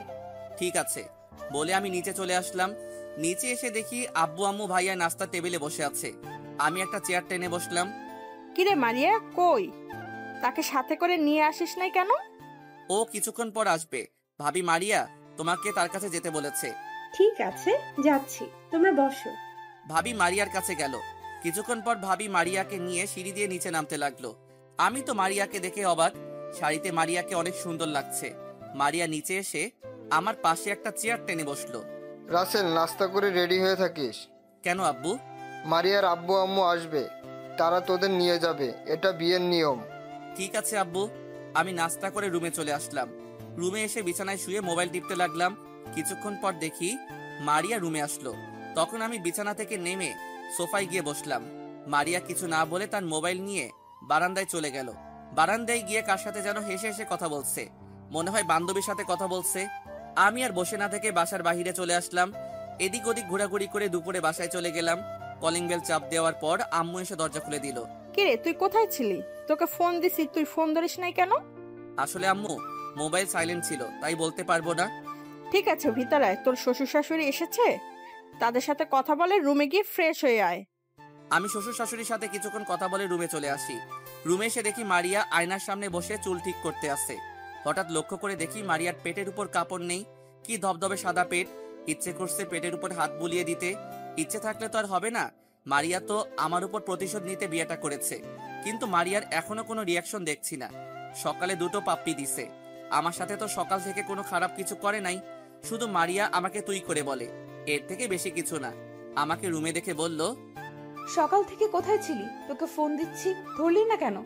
মোবাইলটা সাইলেন্ট ছিল। তাড়াতাড়ি রেডি হয়ে নিচে আয়, আমি আব্বু আম্মুর সাথে নিচে আছি। আসার সময় ব্যাগটা সাথে করে নিয়ে আসবি। বলে মারিয়া নিচে চলে গেল। আর আমি মনে মনে ভাবতে লাগলাম, সামান্য একটা এমপির মেয়ে হয়ে আমার সাথে এগুলা করছিস? তোর আব্বু যদি আমার বাবার বন্ধু না হতো, তাহলে তোকে ঘাড় ধাক্কা দিয়ে বাসা থেকে বের করে দিতাম। রেডি হয়ে ব্যাগটা নিয়ে রুম থেকে বেরিয়ে নিচে চলে গেলাম। তারপর আব্বু আম্মু, ভাবি, ভাইয়া সবার কাছ থেকে বিদায় নিয়ে বাহিরে এসে গাড়িতে উঠলাম। আমি আর মারিয়া আমাদের গাড়িতে উঠলাম, আর শ্বশুর শাশুড়ি তাদের গাড়িতে উঠলো। প্রায় 30 মিনিট পর শ্বশুর বাড়িতে এসে পৌঁছে গেলাম। গাড়ি থেকে নামার পর বাড়ির কাজের লোক এসে জিনিসগুলো ভিতরে নিয়ে গেল। নিজের বিবেককে অন্ধকারে রেখে অন্যের বিবেক নিয়ে খেলা করার নামই স্বার্থপরতা। কষ্টের পরিমাণ যখন অনেক হয়ে যায়, তখন মানুষ কাঁদে না, তখন চুপ থাকতে শিখে যায়। মারিয়া, মা, জামাই বাবাজিকে তোর রুমে নিয়ে যা। ঠিক আছে বাবা। মারিয়ার সাথে ওর রুমে ঢুকলাম। ভিতরে ঢুকার পর মারিয়া ওয়াশরুমে ঢুকে গেল। আমি বিছানায় বসে পুরো রুমটা দেখতে আসি। হঠাৎ একটা মেয়ে রুমের ভিতরে ঢুকে বলল, দোলা ভাই কেমন আছেন? আলহামদুলিল্লাহ ভালো আছি, আপনি কেমন আছেন? আর আপনাকে তো চিনতে পারলাম না। আমি হচ্ছি মারিয়া, আপুর মামাতো বোন মিমি। ও, তা তোমার বাড়ির সবাই কেমন আছে? তুমি এবার কিসে পড়ো? বাড়ির সবাই ভালো আছে। আমি বর্তমানে অনার্স ফাইনাল ইয়ারে পড়ি। আপনাদের বিয়েতে আসতে পারি নাই, আম্মু মাথা ঘুরে পড়ে গেছে। আম্মুকে হাসপাতালে নিয়ে গিয়েছি। সকালে হাসপাতাল থেকে আম্মুকে বাসায় রেখে তারপর আসছি। তা তোমার আম্মু এখন কেমন আছে? আম্মু এখন অনেকটা সুস্থ আছে। কি রে মিমি, তুই কোন সময় আসলি? এই তো আপু, কিছুক্ষণ আগে এসেছি। আপু, দুলাভাই কিন্তু অনেক সুন্দর, তোর সাথে ভালো মানিয়েছে। আমি কি তোকে জিজ্ঞেস করেছি? না। তাহলে কেন বলছিস? তুই আব্বু আম্মুর কাছে যা, আমি আসতেছি। মিমি আর কোনো কথা না বলে মাথা নিচু করে চলে গেল। হয়তো মারিয়ার কথায় কষ্ট পেয়েছে। মারিয়া আমার সামনে এসে বলল, ওর সাথে এত কিসের কথা? মেয়ে দেখলে কথা বলতে ইচ্ছে করে। ও তো নিজে থেকে এসে কথা বলছে, আর ও তোমার মামাতো বোন, আমার সাথে কথা বলতেই পারে। তুমি ওর সাথে এভাবে কথা বলাটা ঠিক উচিত হয়নি। কার সাথে কিভাবে কথা বলবো সেটা আমার ব্যাপার। তুই যা, ফ্রেশ হয়ে নিচে আয়, আমি নিচে গেলাম। বলে মারিয়া রুম থেকে বেরিয়ে গেল। আমি মারিয়ার কথা ভাবতে লাগলাম, ও কি প্রতিশোধ নিতে বিয়েটা করেছে? যদি তাই করতো তাহলে তো এখনো কিছুই করলো না আমার। যাই হোক, পরে এসব নিয়ে ভাবা যাবে। বসে না থেকে ওয়াশরুমে ঢুকে ফ্রেশ হয়ে নিচে চলে গেলাম। নিচে এসে দেখি শ্বশুর শাশুড়ি সোফায় বসে কফি খাচ্ছে। আমাকে দেখে বলল, জামাই বাবা আসো, বসো। আমি গিয়ে শ্বশুরের পাশে বসে পড়লাম। মারিয়াকে দেখতেছি না, হয়তো মিমির কাছে আছে। রহিমা, রাসেলকে একটা কফি দিয়ে যাও। কিছুক্ষণ পর বুয়া এসে কফি দিয়ে গেল। শ্বশুর শাশুড়ির সাথে বসে গল্প করছি আর কফি খাচ্ছি। হঠাৎ মিমি আর মারিয়া রুম থেকে বেরিয়ে এলো। তাদের দেখে মনে হচ্ছে অনেক খুশি, কিন্তু কিছুক্ষণ আগে মারিয়া মিমির সাথে কিভাবে কথা বলছে, আর এখন দেখি দুজনে অনেক খুশি। তো যাই হোক, রাতের খাবার খেয়ে রুমে আসলাম। রুমে এসে বিছানায় বসে মোবাইল টিপতে লাগলাম। মারিয়া রুমে এসে দেখে আমি মোবাইল টিপতে আসি। তুই এখনো ঘুমাস নাই? আমি কোথায় ঘুমাবো? তোমার রুমে তো সোফা নেই। তুই বিছানায় ঘুমাতে পারিস, কিন্তু মাঝখানে কোল বালিশ থাকবে। যদি রাতে আমার সাথে কিছু করিস তাহলে খবর আছে। আমি তো যা খুশি তাই করতে পারি, কারণ আমি তোমার স্বামী। আমি তোকে স্বামী হিসেবে মানি না। তাহলে আমাকে বিয়ে করছো কেন? কেন আমার জীবনটা নষ্ট করে দিছো? আমি প্রতিশোধ নিতে তোকে বিয়ে করেছি। তাহলে তুমি তো এখনো আমার কিছুই করো নাই। সেটা সময় হলে দেখতে পাবি। এখন কথা না বলে ঘুমা। আমি আর কোনো কথা না বাড়িয়ে ঘুমিয়ে পড়লাম। 2 দিন শ্বশুর বাড়ি থেকে বাসায় চলে আসলাম। রাতে খাবার টেবিলে, আব্বু আমি অফিসে বসতে চাই। মাত্রই তো কিছুদিন হয়েছে বিয়ে করেছিস, আগে দূরে গিয়ে কিছুদিন ঘোরাঘুরি করে আয়, তারপর অফিসে বসবি। তুমি ঠিকই বলেছো, তোরা বাইরে কোথাও গিয়ে ঘুরে আয়। কোথায় ঘুরতে যাব? মামাদের ওখানে চলে যাও, তাদের সাথে কিছুদিন থেকে চলে এসো। সামিয়া বলেছে আমি অফিস থেকে আসার সময় টিকিট নিয়ে আসবো। তোরা সব কিছু গুছিয়ে রাখিস, সকাল অথবা বিকালের টিকিট কেটে আনবো। মারিয়া, মা, তুমি কিছু বলছো না কেন? আমি কি বলবো আম্মু? তোমাদের যেটা ভালো মনে হয় তাই করো, আমার কোনো সমস্যা নেই। তারপর সবাই খাওয়া দাওয়া করে যার যার রুমে চলে গেল। আমি রুমে এসে বিছানায় শুয়ে পড়লাম। কিছুক্ষণ মারিয়া রুমে ঢুকে দরজা বন্ধ করে আমার পাশে এসে শুয়ে পড়ল। তুই এখন অফিসে বসার কথা বললি কেন? বসে থেকে কি করব? তাই বলছি অফিস দেখাশোনা করব, তাহলে আব্বুকে রেস্ট দিতাম। মাত্র বিয়ে হয়েছে, কিছুদিন হয়েছে, এর মধ্যে তুই অফিস দেখাশোনা করবি? আমি যেদিন বলবো সেদিন তুই অফিসে বসবি। আমি তোমার কথা শুনবো কেন? তুমি আমার কে? আমি তোর বয়। কি হলো বলো? আমি যা বলবো তাই করবি। যদি আমার কথা না শুনিস তাহলে বাসর ঘরের কথা মনে আছে? আমি বাসর ঘরের কথা মনে পড়তেই আর কিছু বললাম না। ইচ্ছে করছে খাচ্চুন্নির মাথা ফাটিয়ে দেই। কেন যে ওর গায়ে হাত দিতে গেলাম। পরের দিন বিকালে সবার সাথে কথা বলে দুজনে এয়ারপোর্টের উদ্দেশ্যে বেরিয়ে পড়লাম। রাত 8টায় আমাদের ফ্লাইট। আসার সময় ড্রাইভারকে সাথে করে নিয়ে আসলাম। সবকিছু শেষ করে দুজনে গিয়ে বিমানে বসলাম। দুজনের সিট একসাথে পড়ছে। পরের দিন সকাল 7টায় বাসায় পৌঁছে গেলাম। বিমানে তেমন কোনো কথা হয়নি। মামা আমাদের জন্য এয়ারপোর্টে গাড়ি পাঠিয়ে দিছে। বাসায় এসে কলিং বেল চাপ দিলাম। মামি এসে দরজা খুলে দিল। কি রে, কেমন আছিস? আসার সময় কোনো সমস্যা হয়নি তো? আলহামদুলিল্লাহ ভালো আছি। তুমি কেমন আছো? আর আসার সময় কোনো সমস্যা হয়নি? মারিয়া, তুমি কেমন আছো? জি মামি, ভালো আছি। তুমি কেমন আছো? আমিও ভালো আছি। বাহিরে দাঁড় করিয়ে রাখবে নাকি ভিতরে ঢুকতে দিবে? ওহ সরি, আয় ভিতরে আয়। দুজনে ভিতরে গেলাম। ভিতরে ঢুকে দেখি নানা, নানি, মামা আর আপুটা নাস্তার টেবিলে বসে আছে। মারিয়া নানা নানিকে সালাম করলো। থাক মা, বেঁচে থাকো, যাও রুমে গিয়ে ফ্রেশ হয়ে আসো, সবাই একসাথে নাস্তা করব। দুজনে রুমে চলে আসলাম। আমি আগে যে রুমে থাকতাম সেই রুমে আসলাম। মারিয়া রুমে এসে ওয়াশরুমে চলে গেল। মারিয়া বের হয়ে আসার পর আমি গেলাম। তারপর দুজনে একসাথে নিচে গেলাম। তা কয়দিনের জন্য আসা হলো নানু ভাই? দেখি কয়দিন থাকা যায়। বাংলাদেশে গিয়ে অফিসে বসতে হবে, আব্বুকে রেস্ট দিব। ঠিকই বলছি, দুলাভাইয়ের বয়স হয়েছে, তার এখন রেস্ট নেওয়ার দরকার। কথা বলতে বলতে নাস্তা করে রুমে চলে আসলাম। কিছুক্ষণ পর মারিয়া রাইসাকে নিয়ে রুমে আসলো। চলো বাহির থেকে ঘুরে আসি। ভাবি, তুমি ভাইয়ের সাথে এইভাবে কথা বলছো কেন? কিভাবে কথা বললাম আপু? এই যে তুই করে বলছো, ভাইয়া তোমার স্বামী না, তুমি করে বলবে। সরি আপু। তাহলে এখন তুমি করে বলো। ঠিক আছে বলছি, চলো বাহির থেকে ঘুরে আসি। এবার হয়েছে, সব সময় ভাইয়াকে তুমি করে বলবে। আমি মনে মনে রাইসাকে বললাম, এই না হলো আমার আপু, আমার মনের কথা বলেছে। ঠিক আছে, তুমি রেডি হয়ে নাও। আর রাইসা আপু, তুমিও রেডি হয়ে নাও। ঠিক আছে ভাইয়া। শুন, শুধু রাইসার কথা রাখতে তুমি করে বলছি, তা না হলে আমি কখনো তুমি করে বলতাম না। আমি কিছু না বলে রেডি হয়ে মারিয়া রাইসাকে নিয়ে বাসা থেকে বেরিয়ে গাড়ি নিয়ে প্রথমে আমি যে কলেজে পড়াশোনা করেছি সেখানে গেলাম। তারপর আরো অনেক জায়গায় ঘুরে বাসায় চলে আসলাম। এইভাবে দেখতে দেখতে 10 দিন হয়ে গেছে। মামা, মামি, নানা, নানি সবার থেকে বিদায় নিয়ে এয়ারপোর্টে চলে আসলাম। রাইসা অনেক কান্নাকাটি করছে, তাকে বুঝিয়ে চলে আসলাম। রাত 12টায় বাংলাদেশ এসে পৌঁছে গেলাম। বাসায় আসতে আসতে 1টা বেজে গেছে। কলিং বেল চাপ দেওয়ার পর কাজের বুয়া অর্থাৎ খালা এসে দরজা খুলে দিল। তারপর দুজনে রুমে চলে গেলাম। আপনাদের একটা কথা বলি, এই 10 দিনে মারিয়া আমাকে সবসময় তুমি করে বলছে।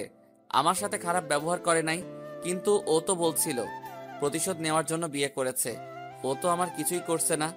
রাতে আসার সময় রেস্টুরেন্ট থেকে খাবার খেয়ে এসেছি, তাই আর কাউকে ডাকি নাই। 2 দিন পর আজ অফিসে আসলাম। আব্বু সবার সাথে আমাকে পরিচয় করিয়ে দিছে। আমি সবার সাথে পরিচয় হয়ে কেবিনে চলে আসলাম। আব্বু আমাকে সবকিছু বুঝিয়ে দিয়ে বাসায় চলে গেছে। বসে বসে কিছু ফাইল দেখতে লাগলাম। হঠাৎ একটা মেয়ে এসে বলল, আসতে পারি স্যার? আসুন। সরি স্যার, আসতে একটু লেট হয়ে গেছে। আব্বুর জন্য ওষুধ কিনতে গিয়েছিলাম, ওষুধ বাসায় দিয়ে অফিসে আসলাম। প্রথম কথা হলো, আমি তো আপনাকে বলি নাই আপনার লেট হয়েছে কেন। আর দ্বিতীয় কথা হলো, আপনি কে? স্যার, আমার নাম রিয়া, আমি আপনার বিয়ে। আগে আপনার বাবার বিয়ে ছিলাম। গতকাল আপনার বাবা বলেছে অফিসে তাড়াতাড়ি আসার জন্য। আপনি নাকি এখন থেকে অফিসে দেখাশোনা করবেন। ঠিক আছে, এখন আপনি আমাকে পুরো অফিসটা ঘুরিয়ে দেখান। ঠিক আছে স্যার, চলুন। রিয়া আমাকে পুরো অফিসটা ঘুরিয়ে দেখানোর পর কেবিনে চলে আসলাম দুজনে। এবার বলো, তোমার বাবার কি হয়েছে? আসলে বাবার মাথায় একটা টিউমার ধরা পড়েছে। ডাক্তার বলেছে অপারেশন করতে অনেক টাকা লাগবে, কিন্তু অত টাকা তো আমার কাছে নেই। তোমার আম্মু নেই? আছে, আম্মু সারা দিন আব্বুর সেবা যত্ন করে। তুমি কোনো চিন্তা করো না, তোমার বাবার চিকিৎসা আমি করাবো। তারপর রিয়া যেটা করলো আমি তো পুরো অবাক হয়ে গেলাম। রিয়ার সাথে সাথে আমাকে জড়িয়ে ধরে কান্না করে বলল, কি বলে যে আপনাকে ধন্যবাদ দেব তা আমার জানা নেই। আপনি আপনার বাবার মতো, আপনার বাবা অনেক ভালো। একটা কথা কি, আমি সব বড়লোকের ছেলের মতো নই। টাকা থাকলে অহংকার দেখাবো তেমন ছেলে আমি না। আমরা আজ এত ওপরে কিভাবে আসলাম, সবকিছু তোমাদের পরিশ্রমের কারণে। আপনি অনেক ভালো স্যার, আমার এই পরিস্থিতিতে আপনি আমার পাশে দাঁড়িয়েছেন। এখন থেকে আমাকে স্যার নয়, ভাইয়া বলে ডাকবে। ঠিক আছে ভাইয়া। ঠিক আছে, এখন তোমার কেবিনে যাও। আমি অফিসের কাজ শেষ করে তোমাকে সাথে নিয়ে তোমাদের বাসায় যাব। ওকে ভাইয়া। রিয়া কেবিন থেকে বেরিয়ে যাওয়ার পর আমি একটা ফাইল দেখতে লাগলাম। হঠাৎ মোবাইল ফোনটা বেজে উঠলো। তাকিয়ে দেখি মারিয়া ফোন দিছে। বলো। তুই এখন কোথায়? তুমি জানো না আমি কোথায়? অফিসে বসে কাজ করতে আসি। তুই এখনই বাসায় আয়। কেন, কি হয়েছে? সেটা আসলে দেখতে পাবি। ঠিক আছে, আমি আসছি বলে ফোনটা কেটে কেবিন থেকে বেরিয়ে ম্যানেজারকে বলে অফিস থেকে বাইরে এসে গাড়ি নিয়ে বাসায় চলে আসলাম। কলিং বেল চাপ দেওয়ার পর বুয়া এসে খুলে দিল। ভিতরে ঢুকে দেখি আব্বু আম্মু ভাবি সোফায় বসে আছে। আব্বু আমাকে দেখে সোফা থেকে উঠে এসে ঠাস করে 2টা থাপ্পড় মেরে দিল। আমি তো কিছুই বুঝতে পারলাম না। তখন আমি বললাম, আব্বু তুমি আমাকে মারলে কেন? তুই প্রথম দিন অফিসে গিয়ে কি করেছিস? তোকে খুব ভালো মনে করেছি, কিন্তু তুই আমার ভাবতেও অবাক লাগে তুই এমন কিছু করবি। আমি কি করেছি সেটা তো বলবে। এখন কিছুই বুঝছিস না? তোর লজ্জা করে না বাসায় বউ রেখে অন্য মেয়েকে জড়িয়ে ধরতে? আমি কাকে জড়িয়ে ধরলাম? দেখছেন আব্বু এখন কিছুই বুঝে না। তাহলে এগুলো কি? মোবাইলে কিছু ছবি দেখে আমি পুরো অবাক হয়ে গেলাম। রিয়া যে আমাকে জড়িয়ে ধরেছে তার কিছু ছবি কে যেন তুলে মারিয়াকে পাঠিয়েছে। আব্বু আম্মু, আমি রিয়াকে জড়িয়ে ধরি নাই, রিয়া নিজে আমাকে জড়িয়ে ধরেছে। তোর লজ্জা করে না অফিসের পিএকে ভুলিয়ে ভালিয়ে তার সাথে অসভ্যতামি করতে? আবার এখন আমার কাছে মিথ্যা বলছিস? আব্বু বিশ্বাস করো, আমি আর তোর কোনো কথা শুনতে চাই না। তুই এক্ষুনি আমার বাসা থেকে বের হয়ে যা। তুমি কি পাগল হয়ে গেলে? ও না হয় একটা ভুল করে ফেলেছে, সেজন্য তুমি তাকে বাসা থেকে বের করে দিবে? আব্বু আম্মু ঠিক কথা বলেছে, এবারের মতো ওকে মাফ করে দেন। রাসেল এরকম কাজ আর করবে না। মারিয়া মা, তুমি কি বলো? আম্মু ভাবি যখন বলছে তাহলে এবারের মতো মাফ করে দেন। ও যদি বাসা থেকে বেরিয়ে যায় তাহলে আমার কি হবে? শত হলেও সে আমার স্বামী। কিছু শিখো, এমন মেয়ে পাওয়া ভাগ্যের ব্যাপার। আজকে ওর জন্য মাফ করে দিলাম, পরের বার যদি কিছু শুনি তাহলে তোর জন্য এ বাড়ির দরজা বন্ধ হয়ে যাবে। ঠিক আছে রাসেল, তুমি রুমে যাও। আর বলতে না দিয়ে আমি কোনো কথা না বলে রুমে চলে আসলাম। আমার পিছনে পিছনে মারিয়া আসলো। রুমে এসে মুচকি হেসে বলল, কেমন দিলাম মিস্টার রাসেল? তার মানে এসব তুমি করেছো? তোদের অফিসে আমার এক ফ্রেন্ড চাকরি করে, তাকে বলছি তুই অফিসে কি করস সব খবর আমাকে দেওয়ার জন্য। তুই সকালে ওই মেয়েকে জড়িয়ে ধরছিস, সেটা আমার বন্ধু ছবি তুলেছে। কে তোমার বন্ধু? আমাকে কি বোকা মনে করছিস? তার নাম বলে দিলে তুই তাকে অফিস থেকে বের করে দিবি, তাহলে তুই অফিসে কি করিস আমাকে এসবের খবর কে দিবে? আমি যা খুশি করি, তোমার সমস্যা কোথায়? তুমি তো আমাকে স্বামী হিসেবে মানো না। আমি যতদিন না তোকে ছেড়ে যাচ্ছি ততদিন তুই আমার কথা মতো চলবি, আর না হলে আমি কি করতে পারি সেটা তুই ভালো করেই জানিস। আমি আর কোনো কথা না বলে ওয়াশরুমে চলে গেলাম। ফ্রেশ হয়ে বেরিয়ে এসে দেখি মারিয়া রুমে নেই। দুপুরে খাবার খাওয়ার সময় আব্বু বলল, তুই কাল থেকে জীবনে যে অফিস দেখাশুনো করে সেটা তুই দেখাশুনো করবি, আর জীবন আমারটা দেখাশুনো করবে। আমি ঠিক আছি বলে খাবার খেতে রুমে চলে আসলাম। মনে মনে খুশি হলাম। মারিয়ার চেহারায় কেমন চিন্তার ভাঁজ পড়ে গেল। আমি একটা ঘুম দিলাম। ঘুম থেকে বিকালে উঠে বাহিরে চলে গেলাম। বাহিরে এসে অফিসের ম্যানেজারের কাছে ফোন দিয়ে রিয়ার নাম্বার নিলাম। তারপর রিয়াকে ফোন দিলাম। আসসালামু আলাইকুম, কে বলছেন? ওয়ালাইকুম আসসালাম, আমি রাসেল, তোমার অফিসের বস। ও ভাইয়া, তুমি? এখন বলো তোমার বাসা কোথায়? আমি আসতেছি। আমার বাসা এইখানে। ঠিক আছে, আমি আসছি বলে ফোনটা কেটে মার্কেট থেকে কিছু ফল আরো কিছু জিনিস কেনাকাটা করে রিয়াদের বাসায় চলে গেলাম। কলিং বেল চাপ দেওয়ার পর রিয়া দরজা খুলল। ভাইয়া কেমন আছো? আর এগুলো আনার কি দরকার ছিল? আমি ভালো আছি, আর এই প্রথম তোমাদের বাসায় আসলাম। খালি হাতে আসে কি করে? চলো ভিতরে চলো। তারপর ভিতরে ঢোকার পর রিয়া আমাকে তার আব্বু আম্মুর রুমে নিয়ে গেল। আমি রিয়ার আব্বু আম্মুকে সালাম দিলাম। ওয়ালাইকুম আসসালাম। তোমাকে তো চিনতে পারলাম না বাবা। আব্বু আম্মু ভাইয়া হলো আমার অফিসের বসের ছোট ছেলে, নাম রাসেল চৌধুরী। কেমন আছেন আপনারা সবাই? আছি মোটামুটি ভালো, তুমি কেমন আছো? আলহামদুলিল্লাহ, আমিও ভালো। আন্টি কেমন আছেন? আলহামদুলিল্লাহ ভালো আছি বাবা। তোমার বাড়ির সবাই কেমন আছে? সবাই ভালো আছে। তো আঙ্কেল, ডাক্তার কি বলেছে? ডাক্তার বলেছে যত তাড়াতাড়ি সম্ভব অপারেশন করার জন্য, কিন্তু বাবা টাকা পয়সা অনেক লাগবে, আমাদের দ্বারা তো এত টাকা জোগাড় করা সম্ভব না। আমি রিয়ার সাথে কথা বলেছি, আমি আপনার চিকিৎসা করাবো। যত টাকা লাগে আমি দিব। আগামীকাল আপনাকে হাসপাতালে ভর্তি করিয়ে দিব। তুমি আমার জন্য এত কিছু করবে?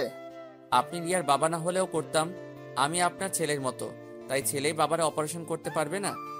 কিন্তু বাবা অপারেশন করতে তো অনেক টাকা লাগবে। টাকা নিয়ে তোমাদের চিন্তা করতে হবে না, আমি সব ব্যবস্থা করছি। রিয়া, তোর ভাইয়াকে নাস্তা দে। আমি এখন কিছু খাবো না, পরে একসময় খাবো। তা বললে তো হবে না ভাইয়া, তুমি এই প্রথম আমাদের বাসায় এসেছো, খালি মুখে তোমাকে যেতে দিতে পারি না। তুমি বসো, আমি নাস্তা নিয়ে আসছি। মানা করার পরও শুনলো না। তারপর হালকা নাস্তা করে তাদের থেকে বিদায় নিয়ে বাসায় চলে আসলাম। এবার আপনাদেরকে বলি, আমাকে আব্বু এত কথা বলার পরও কেন আমি বাসা থেকে বেরিয়ে যাইনি। তার কারণ হলো, আমি রিয়াকে কথা দিয়েছি তার বাবার অপারেশন করাবো, তাই বাসা থেকে বেরিয়ে যাইনি। রিয়ার বাবার অপারেশন শেষ হলে আমি আর এখানে থাকবো না।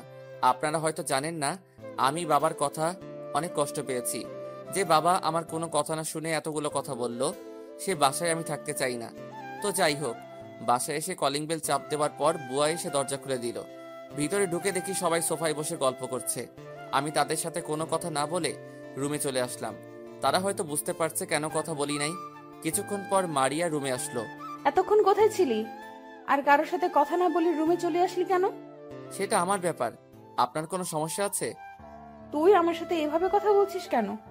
আপনার সাথে কিভাবে কথা বলবো? আমি তো আপনার প্রশ্নের উত্তর দিচ্ছি। তুই হয়তো আগের কথা ভুলে গেছস। কিছু ভুলি নাই, আপনার যা খুশি করার করেন বলে ওয়াশরুমে ঢুকে গেলাম। ফ্রেশ হয়ে নিচে এসে সবার সাথে খাবার খেতে বসলাম। আব্বু, তোমার সাথে কিছু কথা আছে। বলো, কি কথা? আমি 10-15 দিন অফিসে যাব না, আমার কিছু কাজ আছে, সেগুলো শেষ করে তারপরে অফিসে যাব। কি কাজ? সেটা সময় হলে জানতে পারবে, এখন আমি বলতে পারবো না। ঠিক আছে। আমি মারিয়ার দিকে তাকিয়ে দেখি কি যেন চিন্তা করছে, হয়তো ভাবছে কি কাজ করব আমি। আমি খাবার খেয়ে রুমে চলে আসলাম। পিছনে গিয়ে দেখি ভাবি রুমে আসলো। ভাবি, তুমি হঠাৎ আমার রুমে? কেন আসতে পারে না বুঝি? আমি তা বলি নাই। আচ্ছা, এসব বাদ দাও, আগে বলো তুমি কি কাজ করবে? ভাবি, সেটা আমি এখন বলবো না, সময় হলে সব দেখবে। আমি জানি তুমি সবার উপরে রাগ করে আছো, আমি জানি তুমি এমন কাজ করবে না। আমাকে একটু বলবে অফিসে কি ঘটেছে? তাহলে শুনো। তারপর ভাবিকে সব খুলে বললাম। এখানে তো তোমার কোনো দোষ নেই, রিয়া তো তোমায় জড়িয়ে ধরেছে, কিন্তু বাবার এই ধরনের কথা বলা ঠিক হয়নি। এখানে তো বোন তার ভাইকে জড়িয়ে ধরছে। তুমি জানো ভাবি, আব্বুর কথায় আমি অনেক কষ্ট পেয়েছি। নিজের ছেলের একটা কথা শুনে নাই, সে মারিয়ার কথা শুনেছে। থাক, এটা নিয়ে চিন্তা করো না, দেখবে সব ঠিক হয়ে যাবে। কিছুই ঠিক হবে না। আমি জানি এখন বাবা আমাকে তেমন বিশ্বাস করবে না। আমি সত্যি কথা বললে তার কাছে মিথ্যা মনে হবে। হঠাৎ মারিয়া দরজায় দাঁড়িয়ে বলল, আমি কি ভেতরে আসতে পারি? আরে তোমার রুম, তুমি আসবে না তো কে আসবে? আসো। দেবর ভাবির কি কথা হচ্ছে আমি কি জানতে পারি? তেমন কিছু না, ওর কাছে জানতে চেয়েছি ও 10-15 দিন কি করবে, কিন্তু দেবর আমাকে বলে না। ঠিক আছে ভাবি, তুমি যাও, আমি দেখছি। ভাবি রুম থেকে বেরিয়ে গেল। তারপর মারিয়া আমাকে বলল, তোর কি কাজ আছে? আপনার কাছে বলতে বাধ্য নই। তুই ভুলে যাস না আমি তোর স্ত্রী। কিছুদিনের জন্য, তারপর তো আপনি চলে যাবেন। আমার প্রতিশোধ নেওয়া এখনো শেষ হয়নি। আমি যা বলবো তোকে তাই করতে হবে। পারবো না। আপনার যা খুশি করতে পারেন, বলে বিছানায় শুয়ে পড়লাম। কিছুক্ষণ পর মারিয়া বিছানায় শুয়ে পড়ল। সকালে ঘুম থেকে উঠে ফ্রেশ হয়ে নাস্তা করে বাহিরে চলে গেলাম। কারোর সাথে তেমন কথা বলি নাই। বাহিরে এসে একটা রিক্সা নিয়ে চলে আসলাম রিয়াদের বাসায়। নিজেদের গাড়ি থাকার পরও নিয়ে আসি নাই, কারণটা আপনারা জানেন।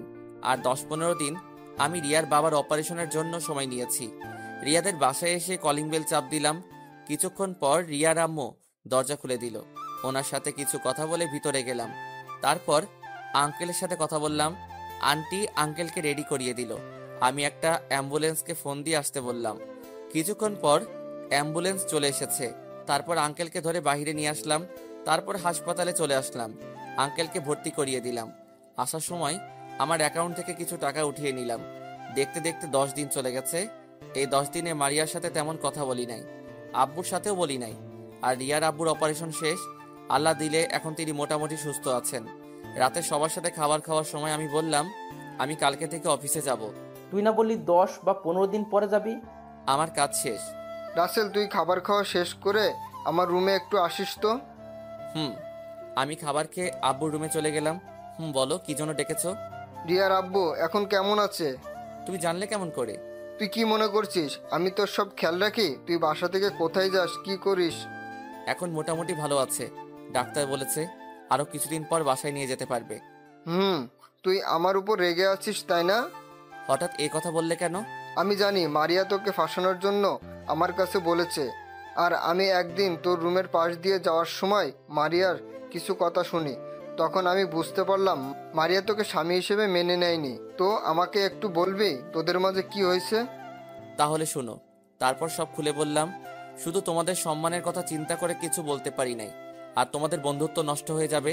তুই তো ভুল কিছু করিসনি, তার অন্যায়ের প্রতিবাদ করেছিস, তাই বলে মারিয়া তোর সাথে এরকম করবে? তুই বাবা আমাকে মাফ করে দিস। ওই সময় না বুঝে তোর গায়ে হাত তুলেছি। আরে কি করছো আব্বু?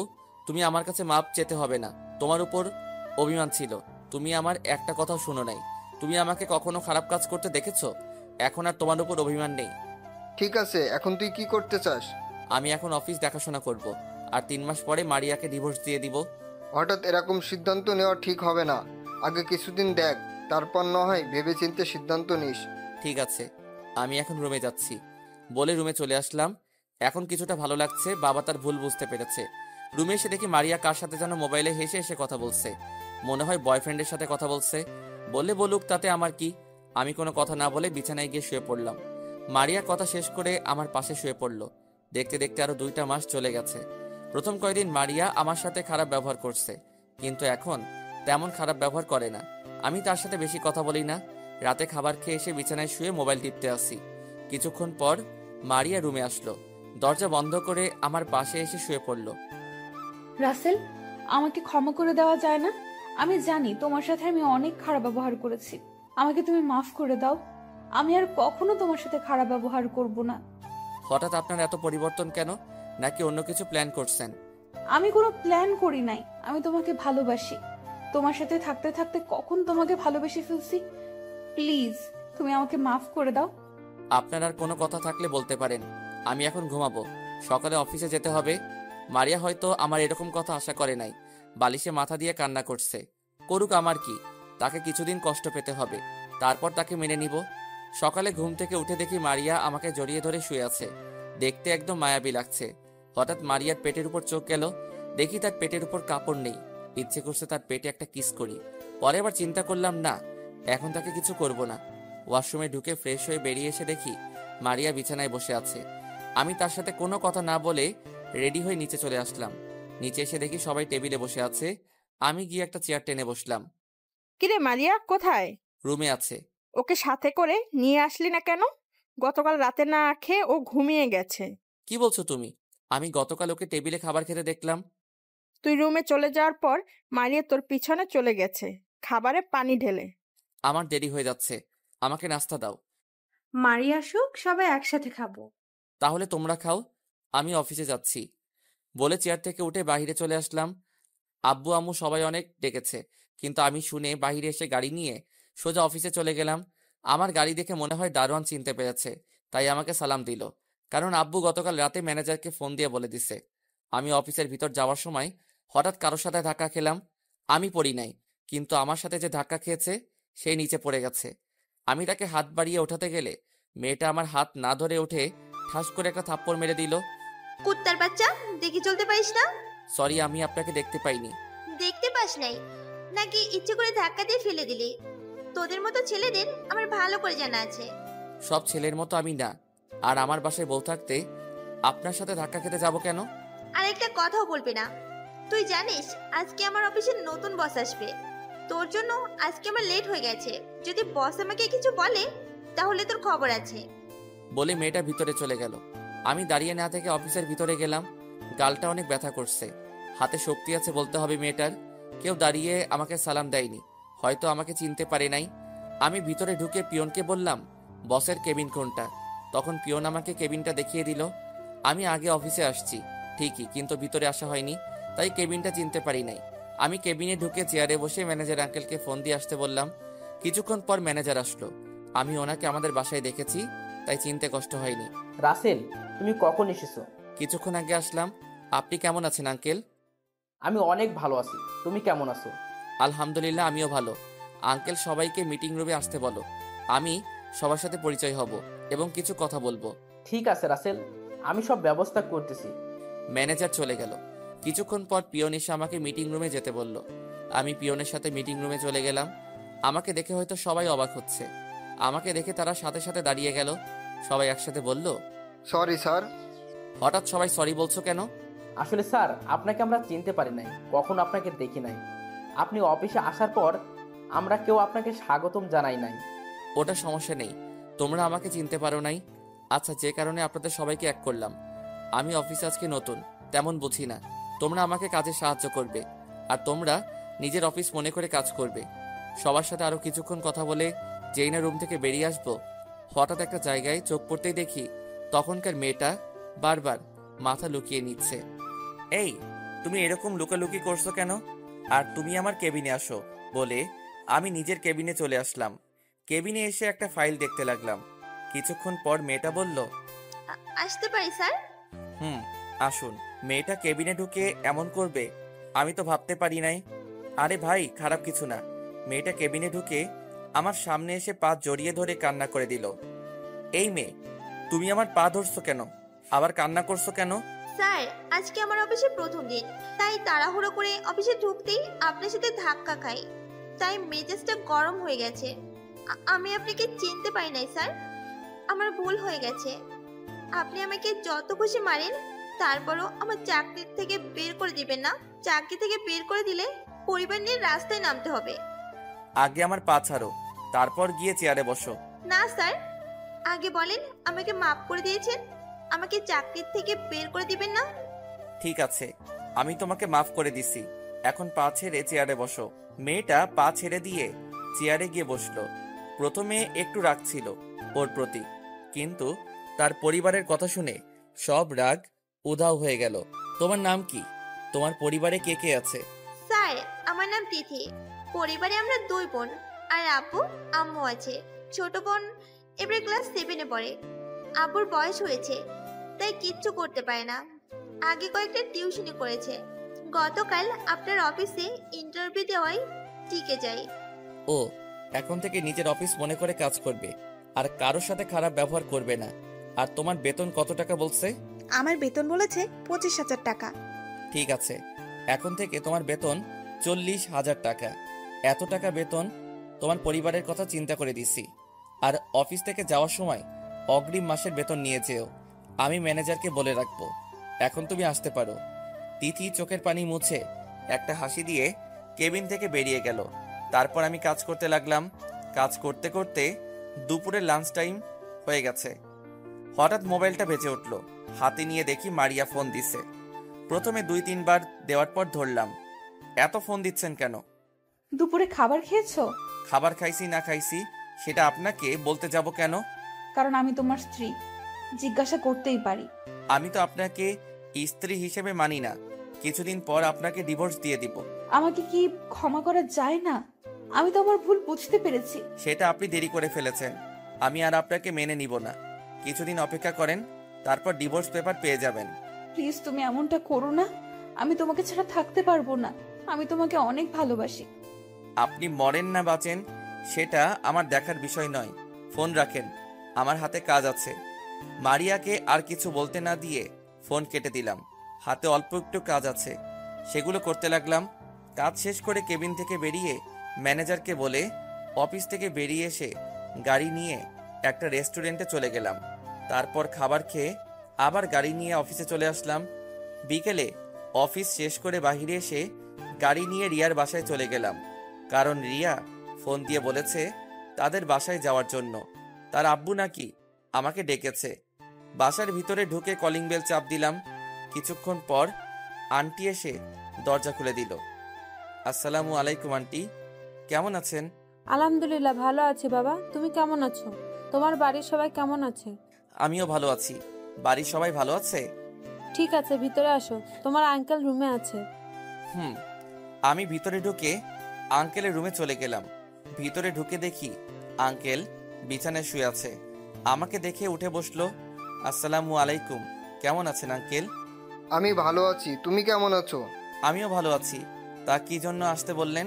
আসলে গতকাল রিয়াকে দেখতে এসেছে। ছেলেটা নাকি রিয়াকে একদিন রাস্তায় দেখে পছন্দ করে ফেলেছে। এখন আমরা যদি রাজি থাকি তাহলে তারা বিয়ের তারিখ ঠিক করবে। ছেলেদের নিজের কোম্পানি আছে, সেটা দেখাশুনো করে। ছেলেটা কেমন, তার খোঁজ খবর নিয়েছেন? সেজন্য তো তোমাকে আসতে বললাম। তুমি একটু খোঁজ খবর নিয়ে দেখো, যদি ছেলে ভালো হয় তাহলে সামনের দিকে আগাবো। ঠিক আছে আঙ্কেল, আপনি ছেলের ঠিকানা আমাকে দেন। তুমি রিয়ার থেকে নিও, ওর কাছে আছে। আরে ভাইয়া, তুমি কখন এসেছো? এই তো অল্প কিছুক্ষণ হবে। তা তোর আজকে আসতে এত দেরি কেন? একটা বান্ধবীর সাথে মার্কেটে গিয়েছিলাম, তাই আসতে লেট হয়ে গেছে। ও আচ্ছা, আগে বল, যেই ছেলে তোকে দেখতে এসেছে তাকে কি তোর পছন্দ হয়েছে? রিয়া লজ্জায় মাথা নিচু করে ফেললো। তার মানে রিয়ার ছেলেটাকে পছন্দ হয়েছে। থাক, আর লজ্জা পেতে হবে না। আমি আগে ছেলেটার খোঁজ খবর নিয়ে দেখি, তারপর বিয়ের দিন তারিখ ঠিক মনে করব। তুই ছেলেটার ঠিকানা আমাকে দে। রিয়া আমাকে ঠিকানা দিচ্ছে। আরও কিছুক্ষণ কথা বলে রিয়াদের বাসা থেকে বেরিয়ে গাড়ি নিয়ে বাসায় চলে আসলাম। কলিং বেল চাপ দেওয়ার পর মারিয়া এসে খুলে দিল। মনে হয় আমার জন্য অপেক্ষা করে আছে। আজকে আসতে দেরি হলো যে?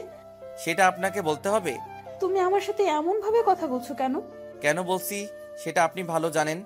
আমাকে কি একটা সুযোগ দেওয়া যায় না? আমি কথা দিচ্ছি আর কখনো তোমার সাথে খারাপ ব্যবহার করব না। তুমি যেভাবে বলবে আমি সেভাবে চলবো। আমি রুমে গেলাম। আপনার সাথে কথা বলতে বিরক্ত লাগছে বলে নিজের রুমে চলে আসলাম। রুমে এসে ফ্রেশ হয়ে রাতের খাবার খেয়ে রুমে এসে ঘুমিয়ে গেলাম। এভাবে দেখতে দেখতে আরো 1 মাস চলে গেছে। মারিয়া আমার কাছে অনেকবার ক্ষমা চাইছে, আমি তাকে ক্ষমা করি নাই। কিন্তু ও তো জানে না আমি ওকে অনেক আগেই ক্ষমা করে দিছি। শুধু তাকে একটু কষ্ট দেওয়ার জন্য এরকম করছি। আরো কিছুদিন পর মারিয়ার জন্মদিন। ভাবছি সেই দিন তাকে আপন করে নিব। মারিয়া সব সময় মন মরা হয়ে থাকে, তার চেহারা দেখে বোঝা যায়। কান্নাও করে। জন্মদিনে আপন করে নিয়ে ভালোবাসা দিয়ে সব কষ্ট দূর করে দিব। ও আপনাদের তো বলা হয়নি, এর ফাঁকে রিয়ার বিয়ে হয়ে গেছে। আমরা সবাই গেছি রিয়ার বিয়েতে, শুধু মারিয়া ছাড়া। ওর নাকি ভালো লাগে না। আমি তো জানি কেন ভালো লাগে না। রিয়ার যে ছেলেকে বিয়ে করেছে ছেলেটা অনেক ভালো। আমি অনেকভাবে খোঁজ খবর নিছি, আর রিয়ার বিয়ের সব খরচ আমি চালিয়েছি। আর রিয়াদের পরিবারের দায়িত্ব সবকিছু রিয়ার জামাই নিছে। তো যাই হোক, দেখতে দেখতে সেই দিনটা চলে এসেছে। বাসার সবাইকে বলছি কেউ যেন রিয়াকে না বলে আজকে যে তার জন্মদিন।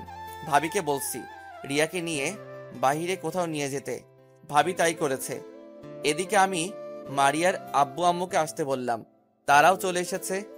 আমি আর ভাইয়া ছাদে সবকিছু সাজিয়ে রেখেছি, আর লাইট সবগুলো অফ করে রেখেছি। রাত 10টায় ভাবি মারিয়াকে নিয়ে বাসায় চলে এসেছে। মারিয়ার আব্বু আম্মু, তারা আব্বু আম্মুর রুমে আছে। মারিয়া খাবার না খেয়ে রুমে চলে এসেছে। রুমে এসে দেখে আমি মোবাইল টিপতে আসি। আপনার সাথে আমার কিছু কথা আছে। কি কথা বলো? এই নিন, এই কাগজে সই করে দিন। আমি এটা কিসের কাগজ আর কিসের সই করব? এটা ডিভোর্স পেপার। আমি আর আপনার সাথে থাকতে পারছি না। আমি আপনার কাছ থেকে মুক্তি চাই। দয়া করে সইটা করে দিন। রাসেল, আমি কি এতটাই খারাপ? আমাকে ক্ষমা করে দেওয়া যায় না? আমি না হয় তোমার সাথে খারাপ ব্যবহার করেছি, তার জন্য তোমার কাছে মাফ চেয়েছি। আর তুমিও তো আমাকে কম কষ্ট দাও নাই। যদি আমি সইটা করে দিই তাহলে তুমি খুশি হবে? আমি অনেক খুশি হব। ঠিক আছে, তাহলে আমি সই করে দিচ্ছি। তুমি সুখে থেকো। পারলে আমাকে মাফ করে দিও, আর কখনো মনে হয় আমার চেহারা দেখবে না। আচ্ছা, চলে যখন যাবে আমার একটা আবদার রাখবে? প্লিজ না করো না। কি আবদার? তুমি আমার সাথে একটু ছাদে যাবে, তবে তোমার চোখ বন্ধ রেখে নিয়ে যাব। আবার ভয় পেও না, তোমাকে ছাদ থেকে ফেলে দিব না। তুমি যদি আমাকে মেরে ফেলো তারপরও আমার কষ্ট হবে না, কারণ তোমার হাতে মরতে পারলে জীবনটা ধন্য মনে করব। চলো। আমি একটা কাপড় দিয়ে মারিয়ার চোখ বেঁধে দিলাম। তারপর মারিয়ার হাত ধরে নিয়ে যেতে লাগলাম ছাদে। মারিয়া অনেক কান্নাকাটি করছে। ছাদে আসার পর মারিয়ার চোখ খুলে দিলাম। ছাদ তো অন্ধকার, এখানে কেন নিয়ে আসলে? তারপর হঠাৎ সব লাইট জ্বলে উঠল, আর সবাই একসাথে বলতে লাগলো, happy birthday to you, many many happy returns of the day. Maria সবাইকে দেখে অবাক হয়ে গেল। তার চেয়ে বেশি অবাক হলো তার আব্বু আম্মুকে দেখে। আব্বু আম্মু, তোমরা এখানে কখন এসেছো তোমরা? আমরা রাতে এসেছি। রাসেল বাবা যে আমাদের সাথে সব খুলে বলেছে। তোর সাথে রাসেলের মধ্যে কি হয়েছে। তোর এমন কাজ করা উচিত হয়নি। রাসেল পারতো তোকে অনেক আগে বাসা থেকে বের করে দিতে, কিন্তু তোর আব্বুর বন্ধুত্ব নষ্ট হয়ে যাবে দেখে কিছু বলে নাই। ওদের মতো ঘরের বউ হয়ে আসতে ভাগ্য লাগে, কিন্তু তোর কাজটা করা ঠিক হয়নি। আব্বু আম্মু, আমি বুঝতে পারি নাই, আমার ভুল হয়ে গেছে। আমাকে তোমরা ক্ষমা করে দাও। আমাদের কাছে ক্ষমা না চেয়ে শ্বশুর শাশুড়ির এবং রাসেলের কাছে চা। তারা যদি তোকে ক্ষমা করে তাহলে আমরা তোকে ক্ষমা করে দিব। মারিয়া আব্বু আম্মুর কাছে গিয়ে ক্ষমা চাইলো। তারা মারিয়াকে ক্ষমা করে দিছে। আমার কাছে আসতে চাইলে আমি বলি আগে কেকটা কাটার জন্য। তারপর মারিয়া কেক কাটলো। একজন একজন করে সবাইকে খাইয়ে দিল। তারা সবাই কিছুক্ষণ থেকে নিচে চলে গেল। অনেক ধন্যবাদ আপনাকে আমার শেষ আবদার রাখার জন্য। এখন আপনি আসতে পারেন। আমার কথা শুনে মারিয়া মুখটা মলিন হয়ে গেছে, চোখ দিয়ে পানি পড়ে গেল। যেই না মারিয়া চলে যাওয়ার জন্য পা বাড়ায়, তখনই আমি মারিয়াকে পিছন থেকে জড়িয়ে ধরলাম। এই পাগলি, আমাকে ছেড়ে কোথায় যাও? তুমি জানো না এই রাসেল তোমাকে ছাড়া অসহায়? তুমি ভাবলে কি করে আমি তোমাকে যেতে দিব? তুমি জানো তোমাকে আমি বিয়ের আগে একদিন রাস্তার পাশে দাঁড়িয়ে থাকতে দেখে ভালোবেসে ফেলেছি। তাহলে আমাকে ডিভোর্স দিলে কেন? এখন তো তোমার কোনো অধিকার নেই আমাকে জড়িয়ে ধরার। কে বলেছে অধিকার নেই? অধিকার আগেও ছিল, এখনো আছে। তুমি তো আমাকে ডিভোর্স দিছো, তাহলে অধিকার থাকবে কি করে? আরে পাগলি, তুমি তো কাগজটা পড়েই দেখো নাই ওখানে কি লেখা ছিল। তুমি যখন বলছিলে ডিভোর্স পেপার, তখন যেন আমার মাথায় আকাশ ভেঙে পড়লো। পরে চিন্তা করলাম তুমি যদি আমাকে ছাড়া সুখী থাকতে পারো তাহলে আমি তোমাকে ছেড়ে চলে যাই। তাই তোমার খুশির জন্য সই করে দিলাম। এখন একটু পড়ে দেখো তো, কাগজটায় লেখা আছে। তারপর মারিয়া কাগজটা পড়তে লাগলো। আপনারা শুনবেন কি লেখা আছে? তাহলে শুনুন। আমাকে কাছে পেতে হলে আমার সব শর্ত মানতে হবে। নিচে যেগুলো লেখা আছে সেগুলো যদি মানতে পারো তাহলে সই করবে। 1, আমাকে ছেড়ে কখনো যেতে পারবে না। 2, আমাকে সব সময় আদর করতে হবে। 3, রাতে ঘুমানোর সময় জড়িয়ে ধরতে হবে। 4, অফিসে যাওয়ার সময় 10টা কিস, আসার পর 10টা কিস করতে হবে। 5, তুমি রান্না করলে আমি পিছন থেকে জড়িয়ে ধরতে দিতে হবে। 6, আর সবশেষে আমাকে অনেক ভালোবাসতে হবে। এই ছিল কাগজের লেখা। মারিয়া আমাকে শক্ত করে জড়িয়ে ধরে কান্না করে দিল। আমি তোমার সব শর্তে রাজি। আমি অক্ষরে অক্ষরে তোমার চাওয়া পাওয়া পালন করব। তুমি শুধু আমার পাশে থেকো। মহারানী, অবশ্যই থাকবো। একমাত্র মরার আগ পর্যন্ত আমি তোমার পাশে থাকবো। আমার না অনেক খিদে পেয়েছে। ঠিক আছে, নিচে চলো। তুমি খাবার খাবে? ওই খাবার না, তোমার ঠোঁট দুটো খেতে চাই। এই না না, কে শুনে কার কথা? আমাকে শক্ত করে ধরে ঠোঁটের সাথে ঠোঁট লাগিয়ে কিস করতে লাগলো। মনে হচ্ছে এতদিনের সব কষ্ট সব ঠোঁটের উপর দিয়ে মিটাচ্ছে। আমিও তার সাথে তাল মিলাতে লাগলাম। প্রায় 10 মিনিট পর ছেড়ে দিল। দুজনে হাঁপাতে লাগলাম। আরো কিছুক্ষণ থেকে নিচে আসার সময় মারিয়া বলল, আমাকে কোলে করে নিয়ে যাও। কি? তোমার মতো আটার বস্তাকে আমি কোলে নিব? কি বললে তুমি? আমি আটার বস্তা? ঠিক আছে, তোমার কোলে নিতে হবে না আমাকে। বুঝেছি, বউটা আমার অভিমান করছে। আসলে মারিয়া আটার বস্তা না, আমি তাকে রাগানোর জন্য বলেছি।